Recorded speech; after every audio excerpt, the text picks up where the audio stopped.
창세기 22장 1절부터 16절, 히브리서 11장 17절부터 19절 말씀입니다. 그 일 후에 하나님이 아브라함을 시험하시려고 그를 부르시되 아브라함아 하시니 그가 이르되 내가 여기 있나이다. 여호와께서 이르시되 내 아들 내 사랑하는 독자 이삭을 데리고 모리아 땅으로 가서 내가 내게 일러준 한 산 거기서 그를 번제로 드리라. 아브라함이 아침에 일찍이 일어나 나귀의 안장을 지우고 두 종과 그의 아들 이삭을 데리고 번제에 쓸 나무를 쪼개어 가지고 떠나 하나님이 자기에게 일러주신 곳으로 가더니 제3일에 아브라함이 눈을 들어 그곳을 멀리 바라본지라. 이에 아브라함이 종들에게 이르되 너희는 나귀와 함께 여기서 기다리라.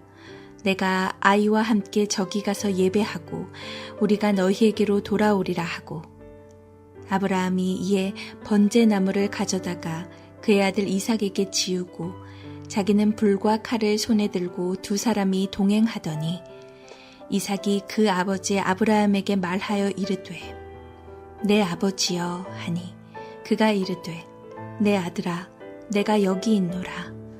이삭이 이르되 불과 나무는 있거니와 번제할 어린 양은 어디 있나이까?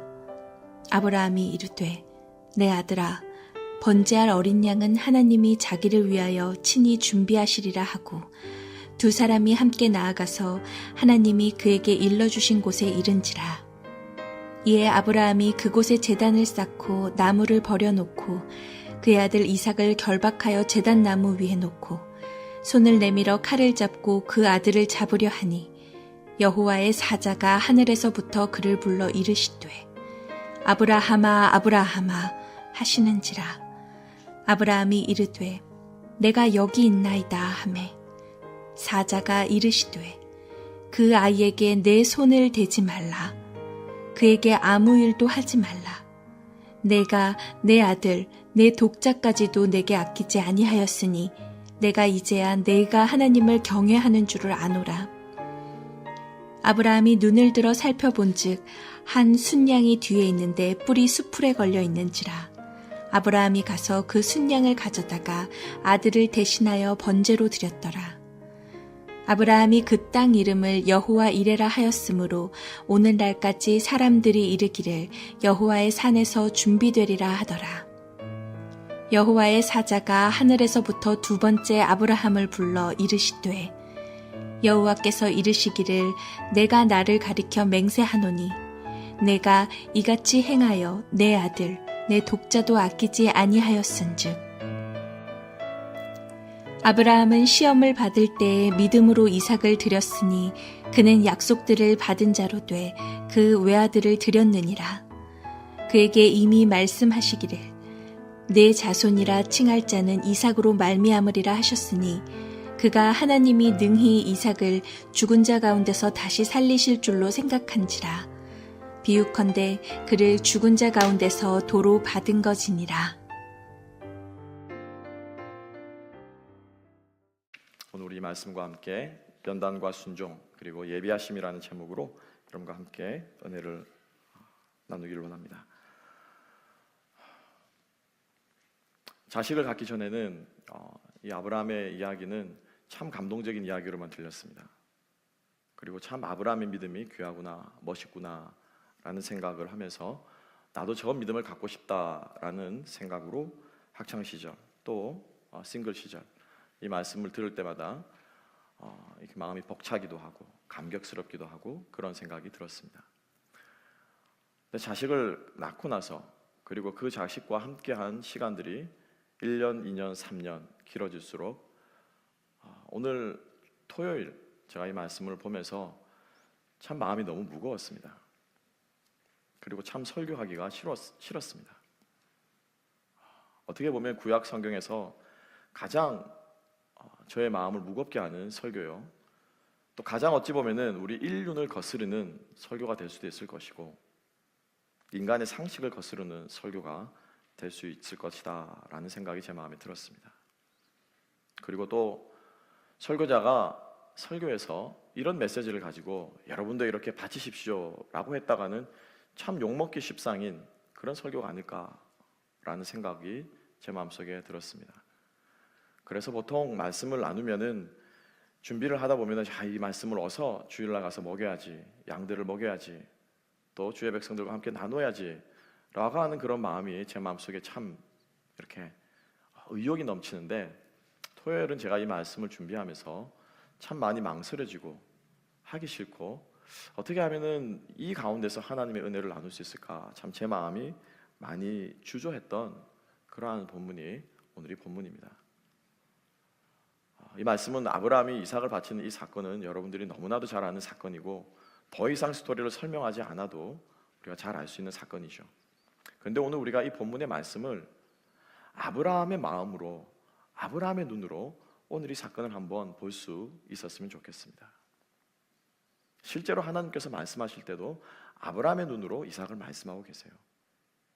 그래서 오늘 이 아브라함의 마음으로 우리가 이 본문을 읽는다면 정말 우리가 쉽게 바치겠습니다, 드리겠습니다 라고 말하기가 힘들 것입니다. 근데 여러분 그거 아십니까? 하나님도 똑같으셨어요. 똑같으셨어요. 제가 이따가 함께 나누겠지만은 하나님도 예수님을 내어주시기가 싫으셨어요.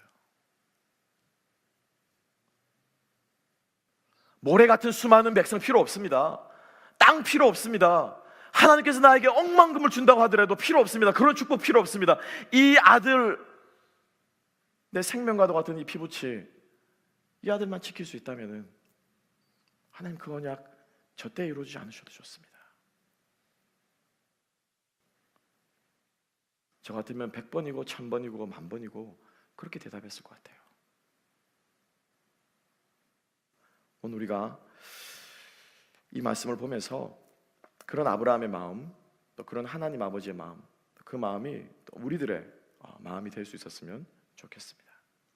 먼저 한번 아브라함의 마음으로, 아브라함이 이 하나님께서 내 아들 이삭을 바치라라고 말씀하셨던 이 상황이 어떤 상황인가, 그리고 아브라함이 그 말씀을 어떻게 받았는가에 대해서 함께 한번 보겠습니다. 22장 1절은 이렇게 시작하고 있습니다. 그 일 후에 라고 시작하고 있습니다. 여러분이 가지고 계신 성경을 보십시오. 1장이 뭐라고 기록하고 있습니까? 그 일 후에 라고 기록되어 있어요. 여기서 말하는 그 일이 여러분 어떤 일이에요? 21장을 보시면 돼요.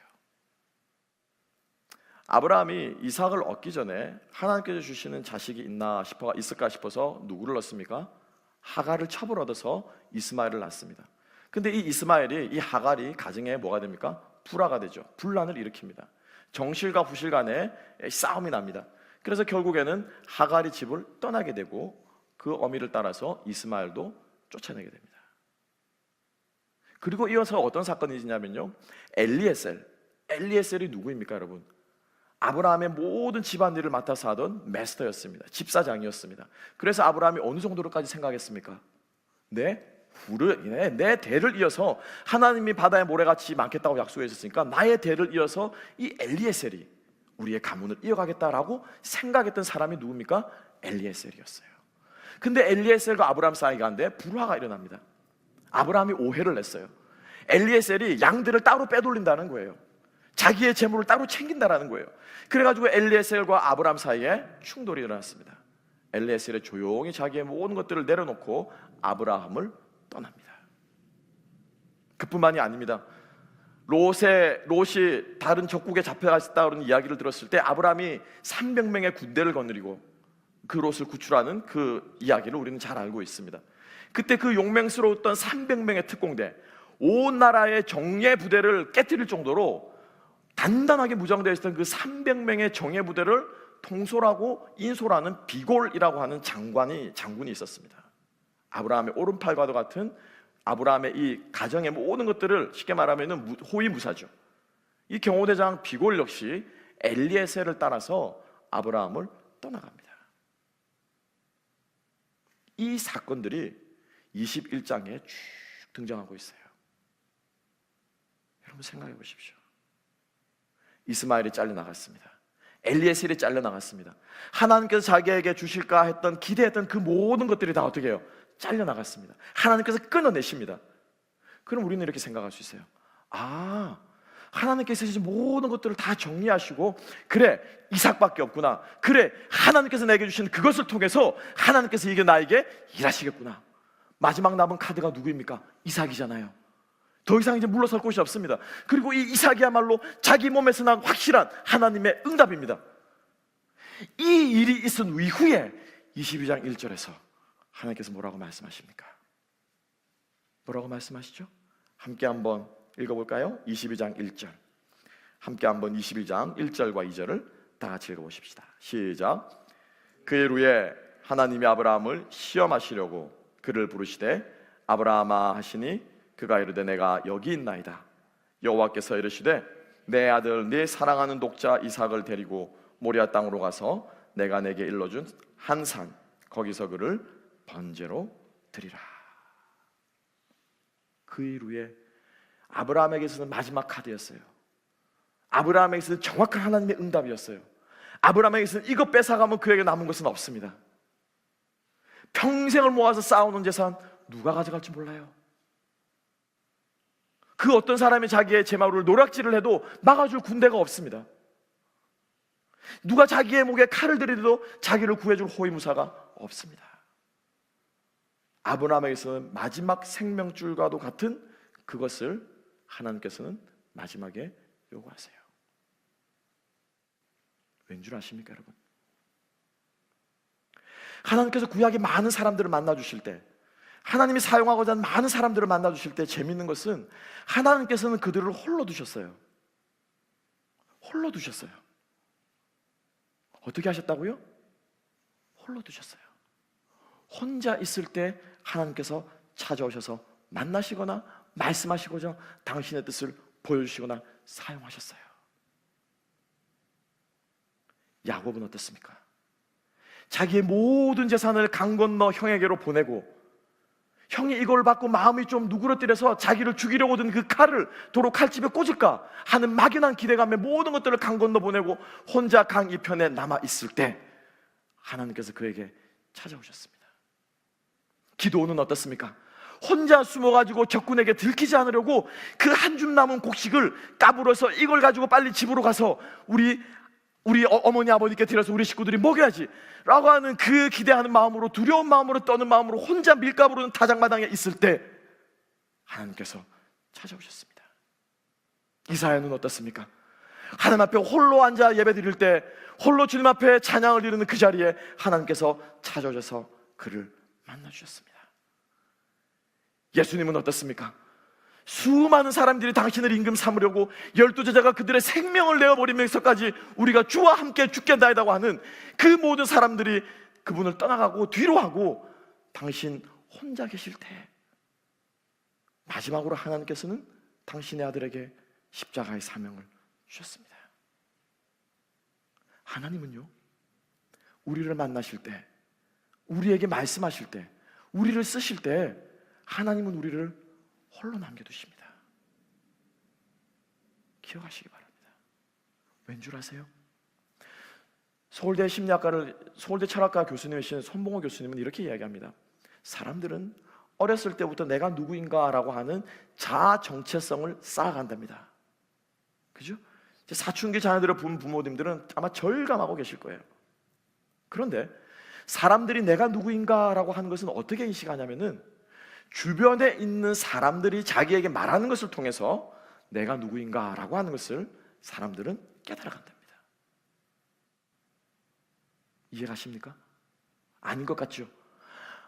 얼굴도 모르고 이름도 모르고 그냥 둥그렇게 생긴, 엄마 아빠인지도 모르는 둥그렇게 생긴 매일같이 똑같은 얼굴이 나를 들여다보면서 어르르 꺽꿍 어르르 꺽꿍 하면서 우유 예쁜 내 새끼, 예쁜 내 새끼 이렇게 막 자꾸 좋다고 하다가 그 얼굴을 보면서 아, 내가 예쁜가 보다, 저 얼굴이 나를 사랑하나 보다, 저 얼굴이 나를 좋아하나 보다, 저 얼굴이 나를 먹여주는구나. 어렸을 때부터 갓난쟁이들은 자기를 들여다보는 그 주변에 있는 사람들의 모습을 통해서 내가 누구인지를 조금씩 알아간답니다. 좋은 평가를 받고 긍정적인 평가를 받고 자란 아이들은 자아 정체감이 아주 높은 그러한 아이들로 자라나며 비난과 욕과 또 이런 것들을 핀잔을 받고 자란 아이들은 자기도 모르는 게 주눅감이 들고 자정체감이 낮고 조금만 얘기를 들어도 마음이 쉽게 상하는 그러한 아이들로 인격체로 자라날 수 있다는 것이죠.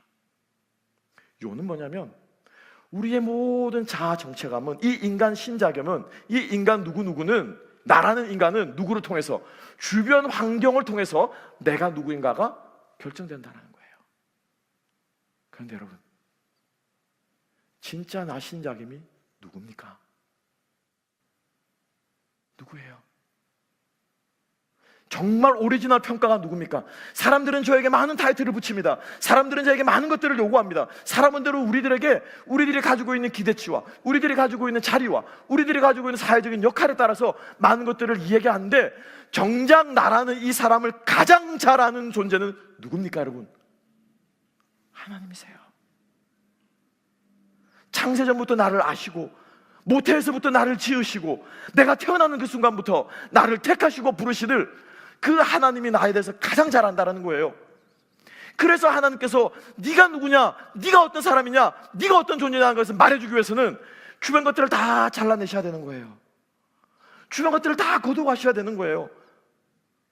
나의 귀를 어지럽히고 나의 눈을 어지럽히고 나의 생각을 어지럽히는 이 모든 것들을 다 걷어내신 이후에 하나님께서 말씀하십니다. 하나님께서 나에게 다가오십니다. 그리고 나를 불러주시고 그리고 나를 당신의 도구로 사용해 주신 줄로 믿습니다. 그래서 하나님께서 아브라함의 것들을 다 걷어가신 거예요.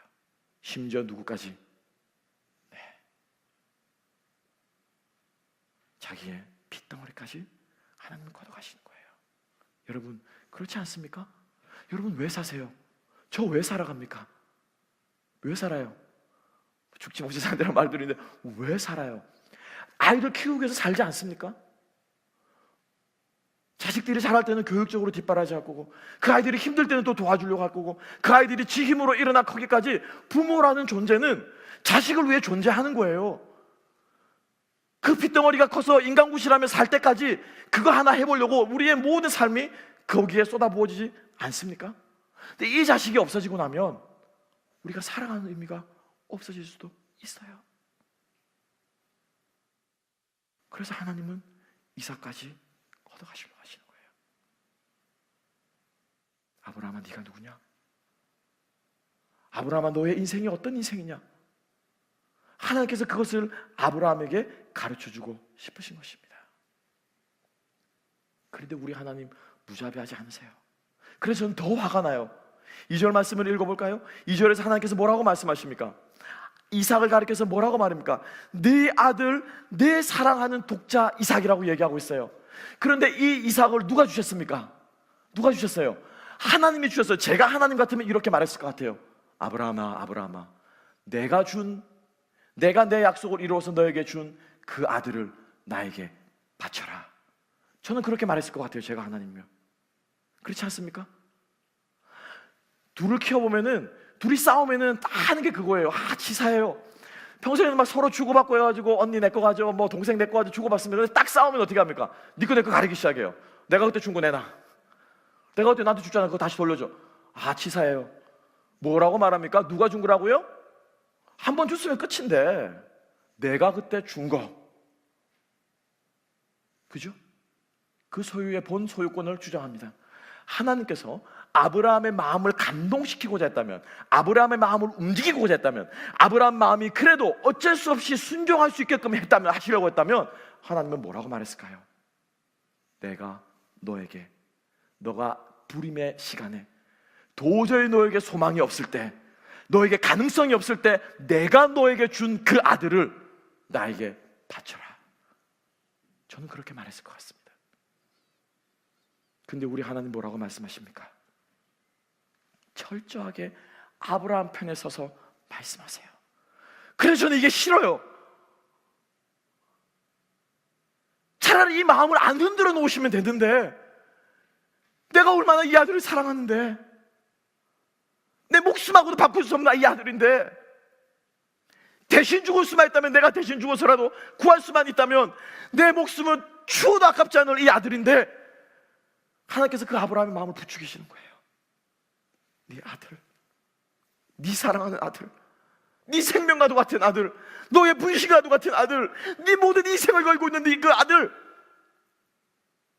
그 아들을 나에게 바쳐라. 그런데 여러분,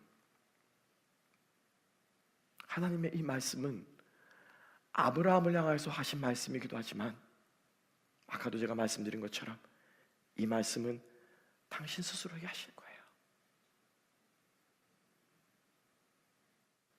당신 스스로에게 하신 거예요. 내 아들, 내 사랑하는 독자. 천지가 창조되기 이전부터 우리는 떨어질 수 없었던 성부, 성자, 성령 하나님의 완벽한 일체가 되신 이 내 아들. 그래서 예수님께서 이 땅에서 사역하실 때 끊임없이 하늘에서 들려온 목소리가 무엇이었습니까? 당신에게 첫 공생의 사역을 주시면서 그 머리에 기름이 부어지고 세례가 베풀어졌을 때, 하늘이 열리고 성령의 비둘과 같이 임하셨을 때 하나님 아버지께서 뭐라고 말씀하셨습니까? 이는 내 사랑하는 자요, 내 기뻐하는 자다.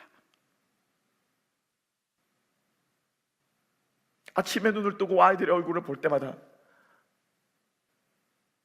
밤에 조금 늦게 들어가서 자고 있는 그 아이들의 얼굴을 볼 때마다, 그 아이들이 힘들어서 인생 가운데 눈물을 흘리는 것을 기억할 때마다, 그 아이들이 기뻐서 주님 앞 인생 가운데 기뻐하는 그 웃음을 볼 때마다 우리의 마음속에는 어떤 마음이 듭니까? 저는 내 사랑하는 자요, 내 기뻐하는 존재들이다. 바로 이 아브라함을 향하신 이 말씀은 하나님께서 당신을 향하여서 하신 말씀의 다름 아닌 것입니다. 아브라함이 이 말씀을 들었을 때 아브라함의 마음은 미어졌을 거예요. 그렇지만 아브라함은 그 말씀을 들으면서 곧 다시 아브라함은 정신을 차립니다. 2절과 3절 사이에 여러분 생각해 보십시오. 세상에서 가장 긴 구렁이 있다면, 제가 그때 창세기 11장과 11장 사이에 깊은 계곡이 있다고 말씀드렸습니다. 그 깊은 계곡만큼이나, 그 깊은 강경만큼이나 이 창세기 22장 2절과 3절은 이 세상에서 가장 긴 밤일 거예요. 말할 수 없이 아브라함에게서는 긴 밤일 거예요. 그 전날 하나님께서 오후이든 아침이든 언젠가 그 전날 말씀하셨다고 생각해 보십시오. 아브라함은 하루 종일 아무것도 할 수 없었을 것입니다. 그 밤을 온 밤을 꼴떡 세워서 내가 과연 지금이라도 아침에 해가 뜨면, 또 해가 조금 지나면은, 또 조금 지나면 하나님께서 이 말씀을 철회하실까? 하나님께서 이 명령을 바꿔주실까? 하나님께서 아니면 다르게 말씀해 주실까? 아브라함은 끊임없이 기다리면서 불면의 밤을 보냈을 것입니다. 2절과 3절의 그 긴 간격이 여러분 느껴지십니까?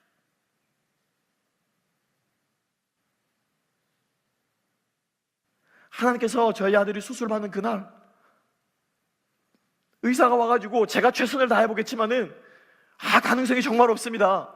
생각보다 너무 심각하네요. 장출혈이 너무 심합니다. 너무 많이 꼬여 있어가지고 도저히 이 장을 어떻게 할 수가 없습니다 라고 하는 말을 제가 들었다면 1초 1초가 저에게는 10년 같았을 겁니다.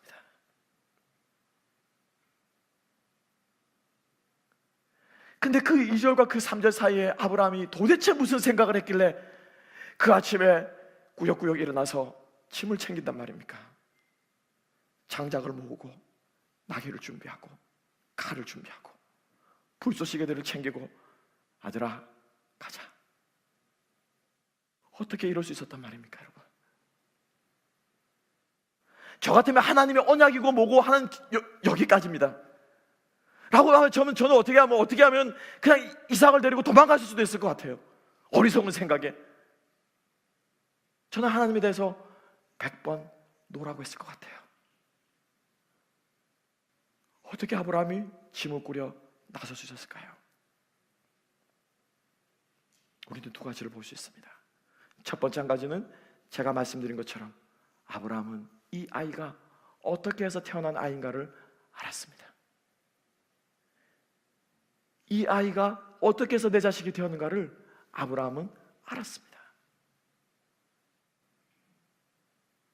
내 자식인 줄 알죠. 내 건 줄 알았죠. 그냥 정신없이 좋다 보니까는 그냥 내 품에 나서 이제 내 후사를 이을 내 모든 것들을 이어갈, 우리의 가문을 이을 그런 아이로만 보였죠. 하지만 이 아이가, 그 밤을 통해서 아브라함은 이 아이가 어떻게 태어난지를 아브라함은 다시 한번 생각했을 것입니다.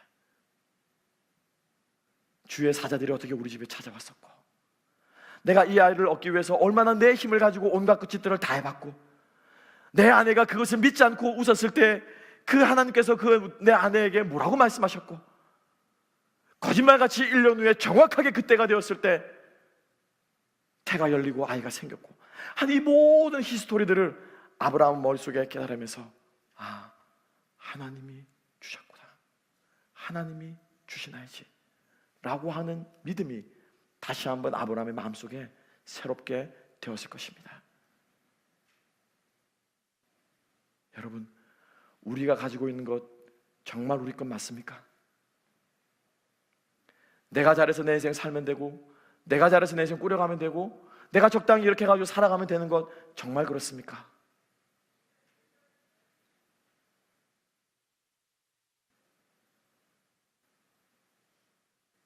하나님께서 오늘 밤에 우리의 삶 가운데 오셔서 말씀하실 때 우리 뭐라고 대답할지 생각해 보십시다.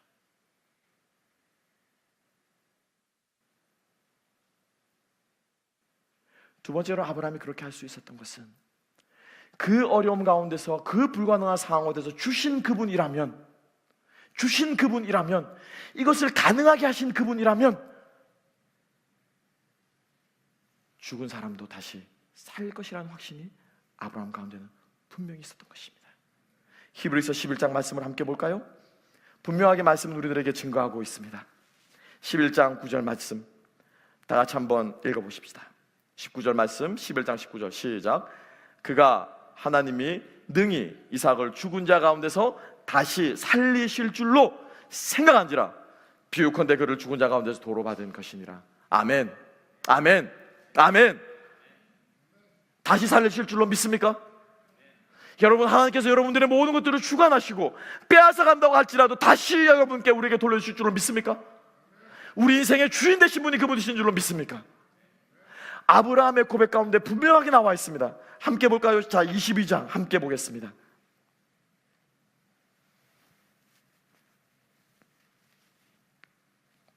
(5절) 말씀, 22장 5절을 다 같이 읽어보십시다. 22장 5절 다 같이 읽습니다. 시작. 이에 아브라함이 종들에게 이르되 너희는 나귀와 함께 여기서 기다리라. 내가 아이와 함께 저기 가서 예배하고 우리가 너희에게로 돌아오리라 하고. 아멘. 누가 돌아온다고 말하고 있습니까? 누가 돌아온다고 말하고 있습니까? 우리가 돌아올 것이라고 말하고 있습니다. 하나님께서 분명히 이삭을 바치라고 말했는데 아브라함은 갔다가 돌아오리라고는 말, 저 같으면 그냥 제사드리러 갔다가 돌아오겠다라고 말했을 것 같아요. 주어를 생략했을 것 같아요. 종들이 충격받을 수도 있잖아요. 정확하게는 뭐라고 말해야 됩니까? 내가 홀로 돌아오리라 라고 말해야 돼요. 아브라함 뭐라고 고백합니까? 우리가 올 거야. 우리가 올 거야. 왜? 내 아들을 바치더라도 하나님께서 다시 살리실 거야. 다시 주실 거야. 다시 돌려주실 거야 라고 하는 믿음이 아브라함에게 있었던 것입니다. 여러분, 축복합니다. 믿음은 바라는 것들의 실상입니다. 믿음은 보이지 않는 것들의 증거입니다. 이 믿음을 가지고 많은 사람들이, 구약에서 나오는 수많은 사람들이 자기의 사랑하는 것들을 잃어버리고 다시 받는 은혜를 누렸습니다. 구약의 수많은 사람들이 이 믿음을 가지고 하나님께서 그들을 사용하시는 은혜를 누렸습니다. 그리고 우리는 이 믿음을 가지고 하나님께서 우리에게 주신 영원한 생명을 지금 누리고 있는 줄로 믿습니다. 그게 믿음의 본질이에요. 하나님께서 이것을 아브라함에게 가르쳐주고자 하신 거예요. 왜냐하면 이 믿음을 가지고만 우리가 구원을 받을 수 있거든요. 믿습니까? 아멘이십니까? 이 믿음의 본질이 아니고는, 정말 내 모든 것들이 아니고, 정말로 나의 모든 것들은 내가 구원받는데 쓸모없고, 내가 예수 그리스도를 주로 고백하는 이 믿음으로 내가 이 하나님의 자녀가 되는 줄로, 영생에 가는 줄로, 천국에 가는 줄로 믿습니다 라고 구원을 받았습니다. 그러면 그렇게 살아야죠. 그렇게 해가지고 구원을 받아놓고는 본전 생각나는 거예요. 다 버렸던 거 다시 주섬주섬 챙기기 시작하는 거예요. 이제 이거 테스트 통과했으니까, 이제 구원 받았으니까, 이제 내 거 얻었으니까 다시 주섬주섬 주워 담는 거예요. 이게 무슨 믿음이에요, 여러분? 이게 무슨 믿음이에요?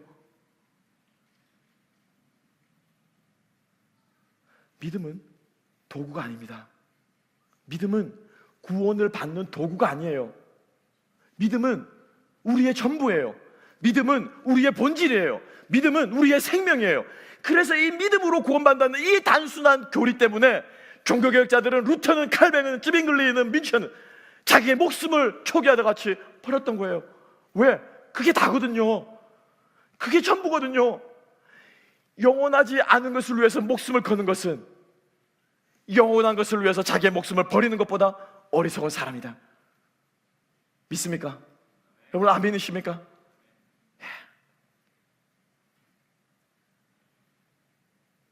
영원하지 않은 것을 위해서 우리의 목숨을 걸 필요가 없어요. 영원한 것을 위해서 우리의 모든 것을 걸어야 돼요. 하나님께서 이것을 아브라함에게, 그리고 오고 오는 믿음의 후손들에게 가르쳐주고 싶으셨던 거예요. 믿음은 전부라는 것을, 믿음으로 구원받는다는 것을, 믿음으로만 된다는 것을 하나님께서는 우리들에게 말씀해주고 싶으셨던 것입니다. 소망합니다. 정말 우리의 삶 가운데 오직 믿음 하나로 나아갈 수 있는 우리가 될 수 있기를 주님의 이름으로 축복합니다. 사람이 믿음으로 사느냐 아니면 그 외에 많은 것으로 사느냐는 드러납니다. 무엇으로 드러납니까? 우리 주님께서 말씀하십니다. 무엇으로 드러납니까? 열매로 드러납니다. 믿음은 무엇으로 한다고요? 열매로 할지니라. 믿음의 열매 맺을 수 있는 저와 여러분 될 수 있기를 주님의 이름으로 축복합니다. 길을 떠난 아브라함에게 아들 이삭이 묻습니다. 아빠, 사실 이건 옛날 말로 그죠? 아버지요, 그러니까 내 아들아 이렇게 하는데 사실 어떻게 그렇게 얘기했겠습니까? 아빠, 아들아, 날씨 좋지? 아들과 아버지가 산책을 하면서 이야기를 합니다. 아빠, 그런데 우리 어디로 가요? 하나님께 제사 드리러 간다. 저기 저 산 보이지? 너 저기 가본 적 있니? 아직 한 번도 안 가봤는데 우리 저 산에 올라가서 정말 저 멋진 곳에서, 높은 산에서 우리 하나님께 제사 드릴 거야. 아들이 신나서 갑니다. 그런데 이상해요. 왜냐하면 아빠가 늘 제사 드리는 걸 봤거든요. 집 앞에서 제사 드리는 걸 봤거든요. 아빠, 근데 양은 어디 있어요? 장작도 있고 칼도 있고 다 준비했는데 아빠, 양은 어디 있어요? 번제할 양은 어디 있나이까? 이 말을 들었을 때 아브라함의 마음이 어땠겠습니까, 여러분? 어땠겠어요? 잠시 가던 길에 멈칫했을 거예요. 발걸음이 떨어지지 않았을 거예요. 뭐라고 대답해야 될지 몰랐을 거예요.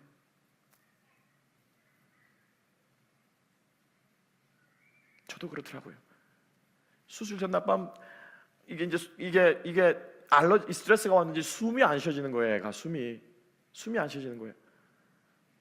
그때서야 처음으로 닭똥 같은 눈물을 뚝뚝 흘리면서 저한테 말합니다. 아빠, 나 죽는 거야? 나 죽으면 어떡해?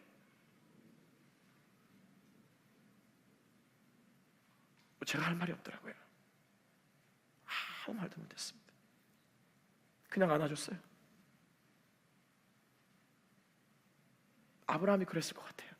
아빠, 내 번제할 양은 어디 있어? 누굴 잡을 거야? 뭘 잡을 거야? 아브라함이 대답할 차례입니다. 그런데 여러분, 이것도 마찬가지예요. 이 질문에 사실은 누가 대답해야 되는 줄 아십니까? 하나님이 대답하시는 거예요. 그죠? 누구를 잡아야 이 죄가 사해지겠습니까? 누구를 잡아야 이 인류의 죄가 사해지겠습니까? 누가 죽어야, 누가 희생해야 이 모든 이 어마어마한 인간의 죄값들을 치르겠습니까? 라고 하는 질문으로 하나님의 마음속에는 들렸을 거예요. 거기에는 아브라함과 이삭이 지금 걸어가고 있지만 보이지 않는 또 한 명의 함께 걸어가고 계신 분이 누구십니까? 하나님이 지금 같이 걸어가고 있지 않겠습니까? 하나님이 아브라함과 함께 동행하고 있지 않겠습니까? 하나님이 그 아들과 부자 사이에 나누는 이야기들을 듣고 계시지 않겠습니까? 아빠, 번제할 양은 어디 있어? 라고 하는 그 질문은 아브라함에게 한 질문이긴 하지만 그 질문은 하나님이 대답하셔야 될 질문이에요. 누가 도대체 죽어야 이 인간들의 죄를 사한단 말입니까? 누가 핏값을 흘려 우리의 죄악들을 용서한단 말입니까? 하나님은 마음속에 대답하기 싫지만은 하나님은 대답하셨을 거예요. 내 아들 예수 그리스도밖에 없다. 그가 죽어야 너희들의 죄를 사할 수 있다.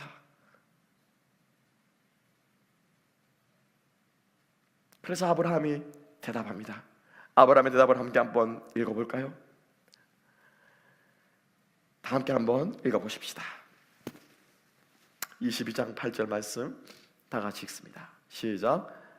아브라함이 이르되 내 아들아 번제할 어린 양은 하나님이 자기를 위하여 친히 준비하시리라 하고 두 사람이 함께 나아가서 하나님이 자기를 위하여 친히 준비하시리라. 사실 간단하게 대답하면은 하나님이 준비하실 거야 라고 하면은 that's enough.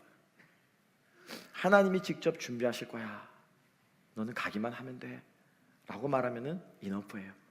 그런데 하나님이 준비하실 거야 라고 하는 그 사이에 뭐가 있습니까? 누구를 위하여서요? 누구를 위하여서요? 아브라함을 위해서요? 아니죠. 아브라함을 위해서라면 이 제사 처음부터 이렇게 요구하지 말았어야죠. 아브라함은 생각합니다. 나는 아니야. 최소한 나를 위해서는 아니야. 나를 위해서라면 이럴 수는 없어. 하나님이. 아브라함의 마음속에 드는 거예요. 그러면 누구야? 도대체 이 제사의 목적이 뭐야? 처음에 시작하신 분이 하나님이시니까 누구를 위해서요? 하나님을 위해서 준비하신 거예요. 하나님이 당신을 위하여서 준비하신 것입니다. 이 제사를 통해서 누가 영광 받으십니까? 하나님이 영광 받으실 거예요. 이 제사를 통해서 누가 이 모든 이 구원의 언약들을 이루어 가실 것입니까? 하나님이 이루어 가실 거예요.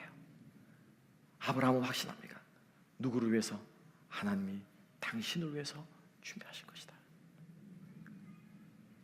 하나님이 여러분들의 삶을 통해서 하나님께서 영광 받으실 줄로 믿습니다.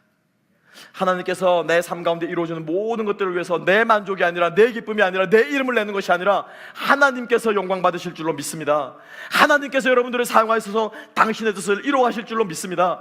이게 믿음으로 살아가는 사람들이 자기의 삶을 바라보는 시각이에요.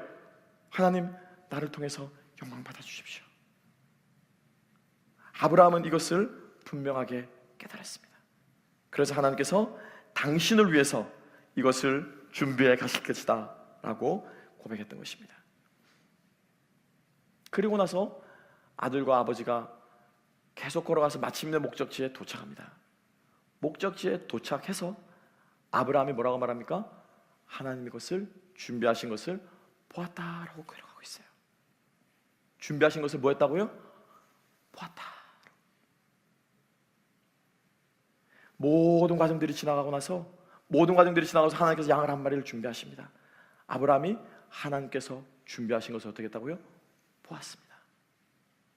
그래서 하나님께서 아브라함이 그 산의 이름을 무엇이라고 지었습니까? 여호와 이레라고 말했어요. 재미있는 것은 여기서 이레라고 하는 것은, 라아라고 하는 것은 to see예요. to see예요.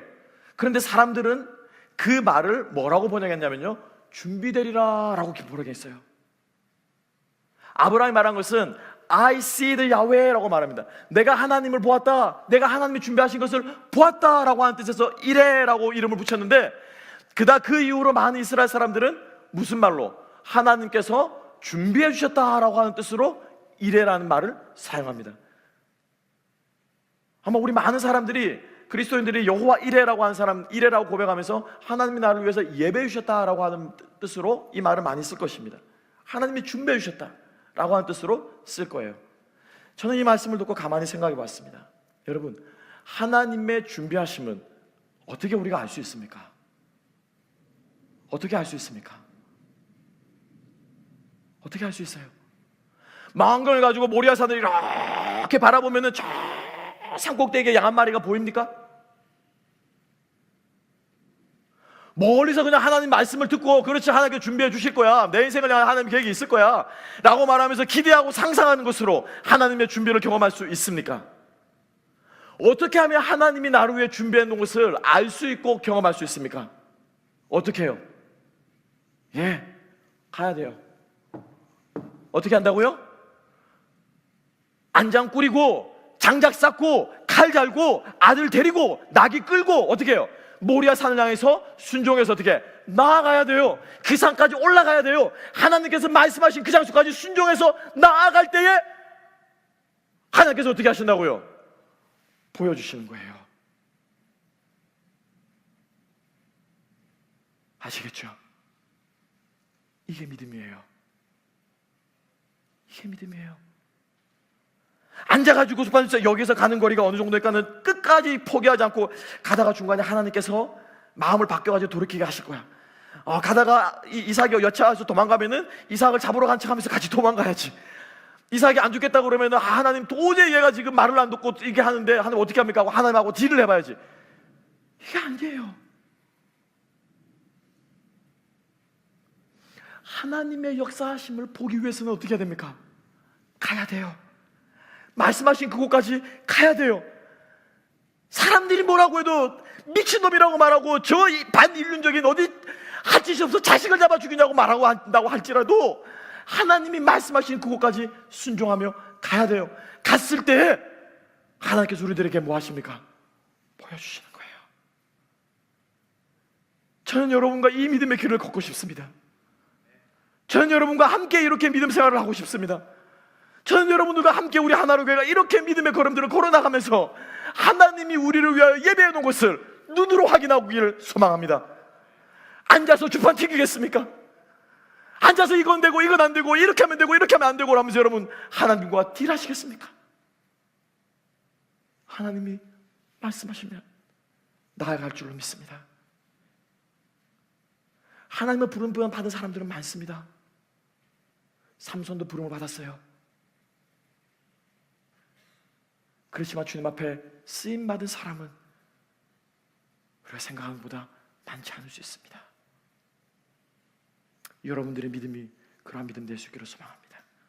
우리 하나로 교회가 그러한 교회 될 수 있기를 소망합니다.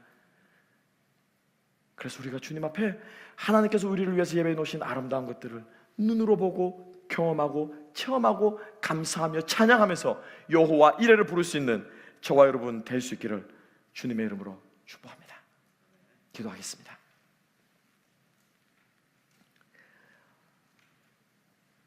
주님 감사합니다.